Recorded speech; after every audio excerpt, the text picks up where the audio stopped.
No Brasil, em 2019, uma mulher sofreu violência doméstica a cada 2 minutos. Número alarmante que também se reflete no futebol. Nos últimos anos, relatos de agressões, acusações de estupro e até um caso de assassinato levaram jogadores para o noticiário policial. Nós procuramos especialistas no estudo da violência e profissionais do esporte para entender por que comportamentos como esses ainda se repetem. 4 de junho de 2010. A modelo Elisa Samúdio, de 25 anos, era considerada desaparecida.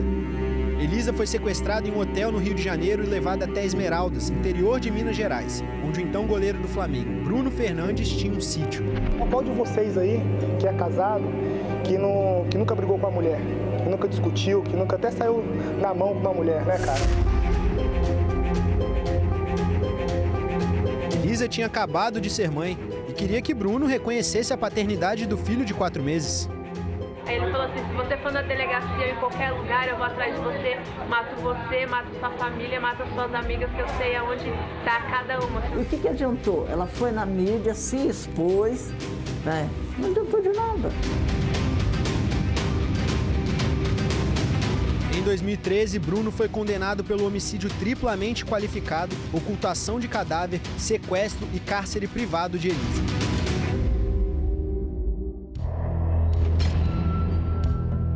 Esse é o caso mais grave que já noticiamos no Brasil sobre violência contra mulheres entre jogadores de futebol. Mas não foi o único. O Esporte Espetacular ouviu pessoas ligadas ao mundo do futebol e especialistas de diversas áreas para entender por que o esporte mais popular do país ainda convive tanto com esse tipo de comportamento. O futebol é um espelho amplificado da sociedade. A gente vive numa sociedade patriarcal ainda, muito fundada num patriarcado, muito fundada na cultura do machismo, e aí o que acontece fora do futebol também acontece dentro do futebol. A mulher não é vista como um ser humano, mas como algo que deve servir a alguém, como um objeto. E muitas vezes com esse objeto sexual. Eu trabalho com homens autores de violência há mais de 25 anos. O machismo, ele vai repercutir sim, quando esse garoto se profissionaliza, o sonho dele de comprar um carro, uma casa, ter uma mulher, e ele não vai perceber em que muitos momentos ele também está praticando violência. Porque ele tem muito dinheiro, então ele acha que agora está acima da lei. E justamente é esse o lugar mais perigoso, quando ele não vê as suas próprias atitudes. Se a gente pensar que hoje os clubes de futebol têm atletas de 14 anos morando nas suas concentrações e que estão vivendo aqui sozinhos, se eles têm nesse ambiente uma reprodução puramente machista, é o que ele vai fazer. Infelizmente, hoje o futebol ele está dirigido e direcionado para a competitividade e não para a formação do caráter do indivíduo.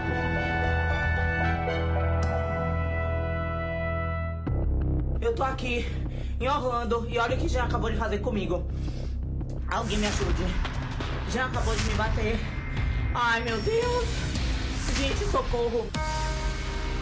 Em dezembro de 2019, Jean, então goleiro do São Paulo, foi detido nos Estados Unidos por agressão à ex-mulher Milena Benfica. Segundo o boletim de ocorrência, ele acertou 8 socos no rosto da ex-mulher. Jean passou a noite na cadeia, mas Milena decidiu não prestar queixa contra o jogador, que foi liberado no dia seguinte. Em janeiro do ano passado, a Justiça Americana decidiu arquivar o caso e Jean foi liberado de qualquer acusação. O São Paulo suspendeu o contrato com o goleiro. Um mês após a agressão, ele foi anunciado pelo Atlético Goianiense. Estou vindo aqui me apresentar, dar minha cara a tapa e pedir desculpa para todas as pessoas, todas as mulheres que se sentiram ofendidas de alguma forma comigo. Ele pediu desculpa para todas as mulheres, mas ele nunca pediu desculpa para mim. Como é que uma pessoa pede desculpa para todas as mulheres e não pede desculpa para a pessoa que ele agrediu, né? E a gente vai procurar recuperar esse atleta.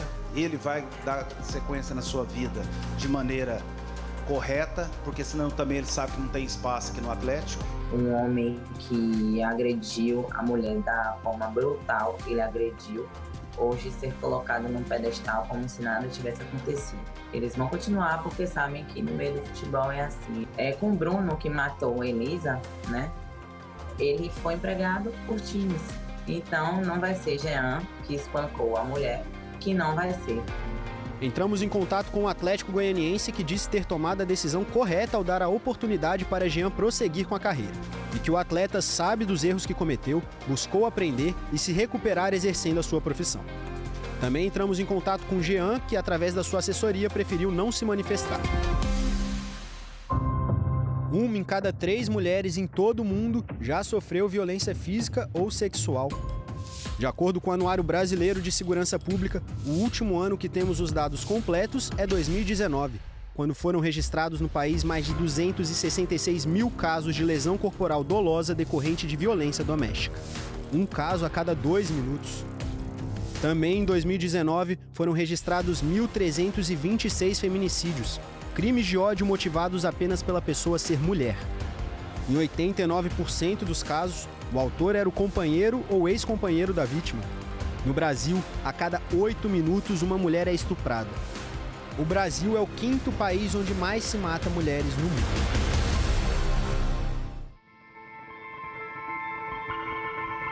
Durante uma excursão do Grêmio à Europa em 87, 4 jogadores foram acusados de terem tido relação sexual com uma menina de 13 anos. Henrique Etches, Fernando Castoldi, Eduardo Hamster e Alex Stivel, o Cuca. Carmen Rial e Cláudio Distman foram 2 jornalistas que acompanharam a história. Carmen no Brasil. Já Cláudio foi o único repórter a ir à Suíça.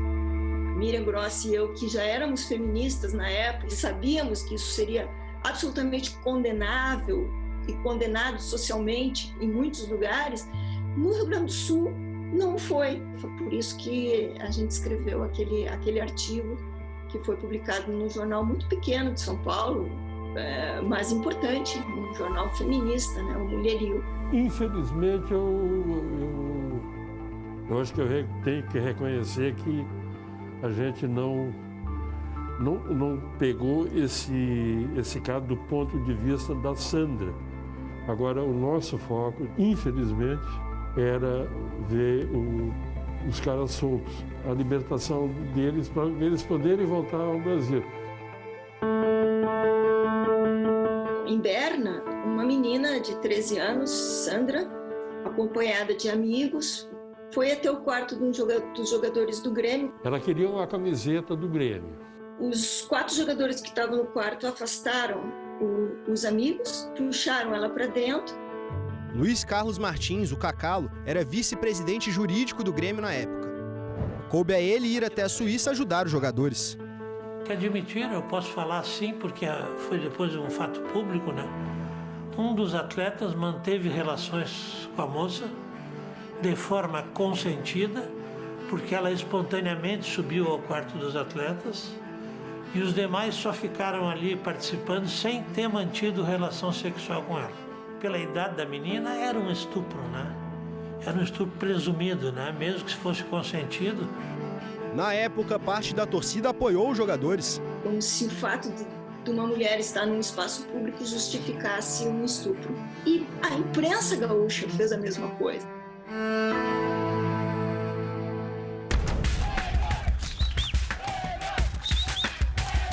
Quando os atletas entraram no saguão do aeroporto, 2.000 pessoas gritavam palavras de ordem contra a menina. Como se eles não tivessem praticado nenhum ato equivocado. Nós erramos, eu acho que nós estamos conscientes disso e graças a Deus nós estamos aqui. Vamos procurar se esforçar bastante para superar esse erro e conseguir jogar um futebol que é muito importante para nós. Eles estão saindo muito rapidamente. Eu vi que o Fernando e o Eduardo estavam sendo abraçados, eles estão sendo carregados.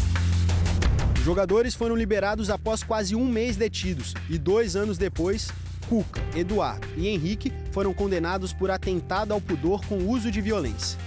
Já Fernando foi inocentado do atentado ao pudor, mas foi condenado por estar envolvido no ato de violência.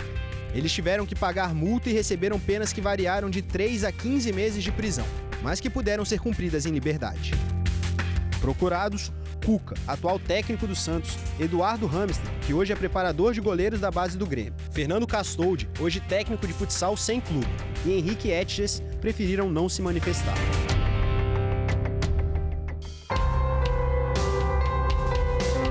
Quase 25 anos depois, a imprensa acompanhou um outro caso de violência contra a mulher no meio do futebol. O caso Elisa Samúdio. A atriz já era citada por jornais por causa do relacionamento que mantinha com Bruno. Com seu desaparecimento, a busca pelo corpo e o julgamento viraram a principal notícia. Se ela era garota de programa ou o que ela fez com a vida e com o corpo dela diz respeito a ela, a mais ninguém. Ela não matou ninguém, ela não tentou contra a vida de ninguém, né? É isso que a sociedade não consegue ver. Ah, é Maria Chuteira, não sei o quê. E se ela fosse? E se ela fosse realmente? O que me incomoda muito são os comentários das pessoas em respeito a ela, da população em geral. Os jornalistas hoje eles estão mais light, vamos fazer assim, né? Porque antigamente não, antigamente eles bateram muito em cima da Elisa.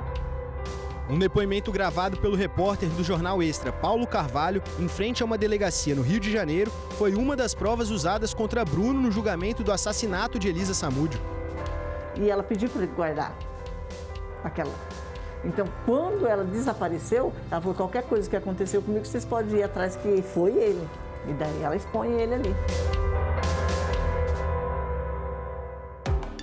Quero comunicar a vocês a mais nova contratação do Rio Branco. Eu digo, a maior contratação do Rio Branco esse ano e uma das maiores de sua história. Trata-se do goleiro Bruno Fernandes, ex-Flamengo.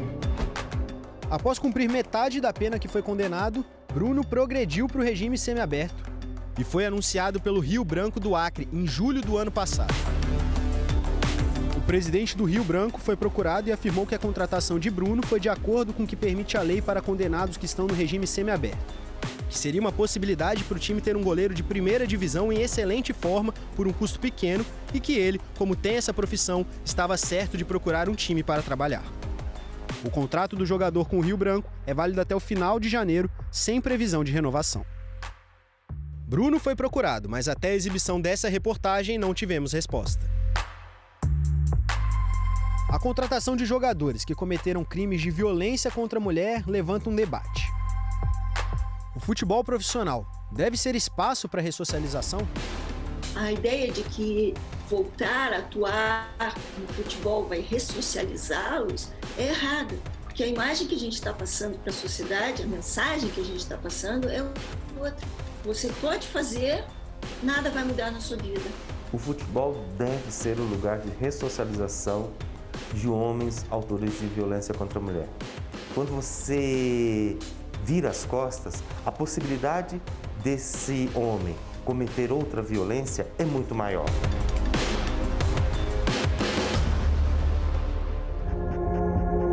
Ano passado, o caso Robinho marcou um novo momento da relação futebol e violência contra a mulher.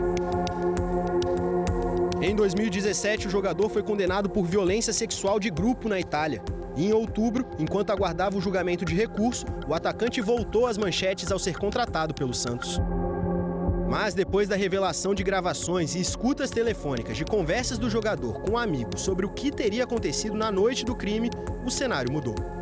Dessa vez, a pressão da imprensa, torcida e patrocinadores pesaram contra a contratação. Robinho teve o contrato suspenso dias depois do anúncio. Em dezembro, o jogador perdeu o recurso na segunda instância da justiça italiana e agora tem apenas mais um recurso possível. Robinho foi procurado, mas até a exibição dessa reportagem não tivemos resposta.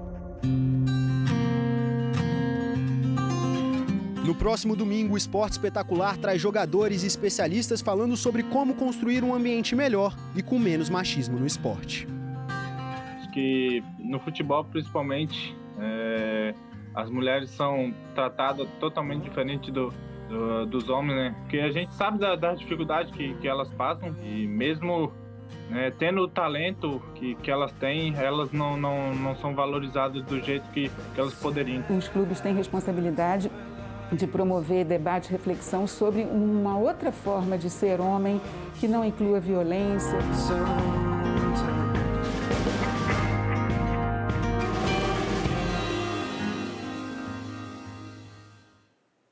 Felizmente, ao longo do tempo, a sociedade foi reagindo de uma maneira mais firme na condenação a esses episódios de violência e a imprensa acompanhou essa postura. Sim, porque não é possível mais tolerar casos como esses. E a educação, como falou um dos nossos especialistas na reportagem, pode começar já na base, onde os garotos deixam o convívio familiar e passam a morar num ambiente predominantemente masculino.